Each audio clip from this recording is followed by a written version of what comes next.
The year is 2015. It's a beautiful June day in Leogang, Austria, and a 27-year-old American named Aaron Gwin is about to pull off what many call the greatest mountain biking run ever, all while on a broken bike.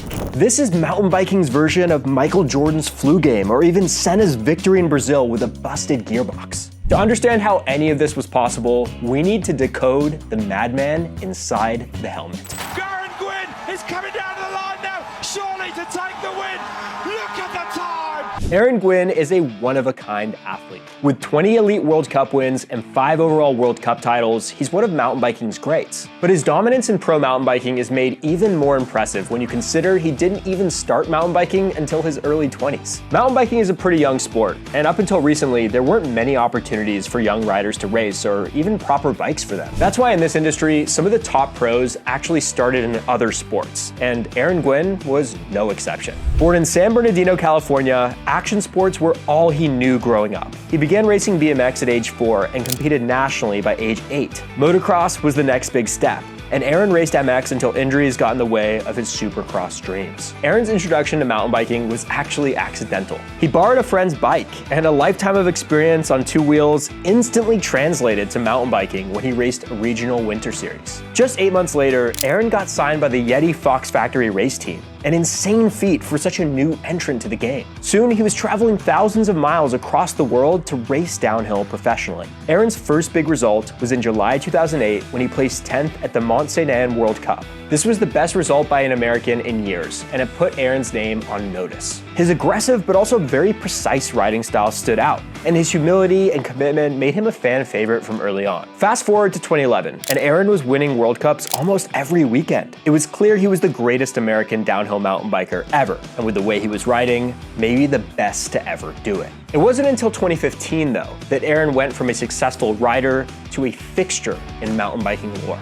Okay guys, before I go any deeper on this video, I want to tell you about RECON MTB and what we're building. We've built a new kind of mountain biking online store, where every $1 you spend gets you 1 entry to winning a brand new bike every single month. So this month, we're giving away a Scott Ransom 900 RC. Last month, we gave away a Transition Sentinel to Riley M out in San Diego. Congrats to him. You could be the next winner if you just buy your mountain biking products on our store. We've got absolutely everything you need, from tires to bike wash to the newest Fox suspension and SRAM drivetrains. There's nothing we don't have. 10,000 products. So we currently only ship to the United States, so you gotta live here to order products from us and be eligible to win the giveaway. But if you're not based in the United States, just stay posted and we'll be in your country soon. Thanks, and let's get back to the video. Pro downhill mountain biking works like this. There's a qualifying and then a finals. The fastest rider in qualifying is the last to go down the mountain on finals day, and in Leogang, Aaron had qualified first.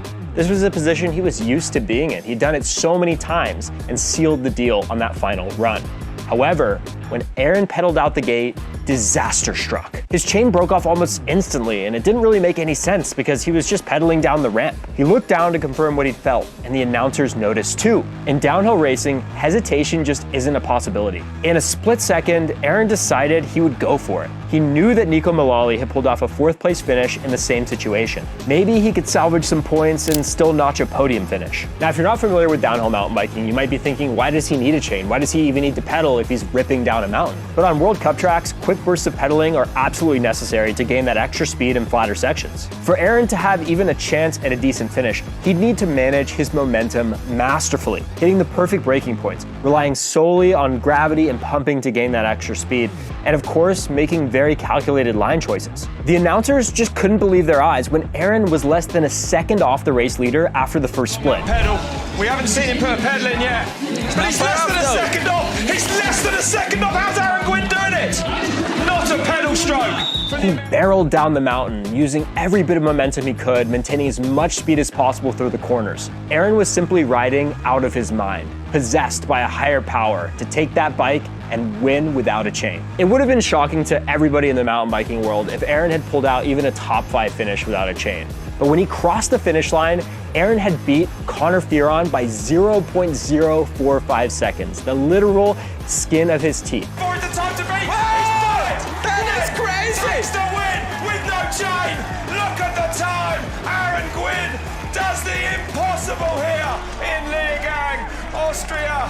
I have never seen anything like that in all my years. The American had managed to do the impossible, win the race on mountain biking's biggest stage at a major disadvantage. Aaron Gwin's legacy in mountain biking is so much more than just this run though. Downhill racing has always been dominated by Europeans, and Gwin proved that an American could come to the old world and make the French look slow. Now at age 37, Gwin is still super active on the mountain biking scene, continuing to race, doing commentating for World Cups, and building his own team, Gwin Racing. But Gwin's proudest accomplishment outside of racing has to be the bike park he owns in Tennessee. He's turned Windrock Bike Park into the premier training ground for pro riders in the United States, with some of the gnarliest terrain in the country. Red Bull recently stepped in to sponsor Windrock's national downhill event, and this year it attracted top European pros like Amaury Piron, who actually ended up winning the event. As Aaron's career transitions away from racing full-time and new talent rises to create new legendary moments, his Chainless Run will always be enshrined in mountain biking's history book. Let me know in the comments if this run is your favorite from the mountain biking world, and hit that subscribe button and give this video a like if you enjoyed it.